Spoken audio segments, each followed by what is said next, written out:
Uyingenza ukuthi ngiyethemba ukuthi ngiyaphila kuzonke iy'ndawo la kuzovunywa khona le video. Igama lami ngumsizi aka Nkosiho Admin. Umculi-ke we-hip hop Bigzulu usexwayise-ke ama-artist ngendaba-ke zama-record label. Ubhale kanje-ke ey'nkundleni zokuxhumana wathi-ke lonke i-artist lasenkabe record uma-ke lifika liselisha lingakazi-ke lutho-ke ngiyalithatha ngihambe nalo konke ama-shows wami noma kuze-ke lijwayele yonke-ke le mpilo ephilwa ama-artist noma-ke ama-celebrity. Ngigibele nalo i-flight lilale emahhotela, utshwala odurayo, yonke into VIP treatment ukuze ngelinye ilanga bangasayini-ke ama-deal wodumo ne-fame ngoba-ke bejahe ukuphuza amahenisi nokuhudula-ke iy'khwama ema-airport, kodwa uthole ukuthi emakhaya kuyabheda kulanjiwe.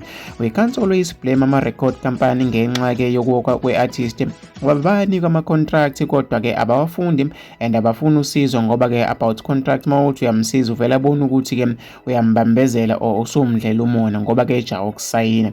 Bese-ke izinto mazibheda udumo eselithola kodwa-ke akanalutho ekhaya kuyabheda bese kuthiwa i-record company idle-ke iy'mali zakhe kanti cha uyena-ke owasayinela-ke udumo idili-ke iyendlala. Artist noma-ke artist please asiqapheleni-ke kuzo zonke izinto esizenzayo, sonke-ke sinamaphutha nami nginawo amaphutha kodwa-ke ngicela-ke sifunde ukuba abafowethu abaphuma khona uma-ke sifunde ukuba abafowethu abaphuma khona singenzi-ke amaphutha afana wayesethi-ke ngiyabonga wey'ngane kwethu kusho-ke lapha umculi-ke we-hip hop Bigzulu. Kanti abantu abaningi bakuthakasele-ke okwenziwe-ke ile nsizwa. Nangomunye umbono wakho uthi-ke sho mfowethu, what a good advice. I hope bayofunda-ke lesi statement ngoba nje ave-ke bengathandi nokufunda abantu vele nje baphendule umsangano-ke wey'ngane zakwethu. Hhayi-ke wey'ngane zakwethu ngiyafisa ukuthi ngizwe umbono wakho uthi wena-ke ucabangani ngale statement noma-ke ngalolu daba olushiwo-ke lapha uBigzulu lo mculi-ke we-hip hop.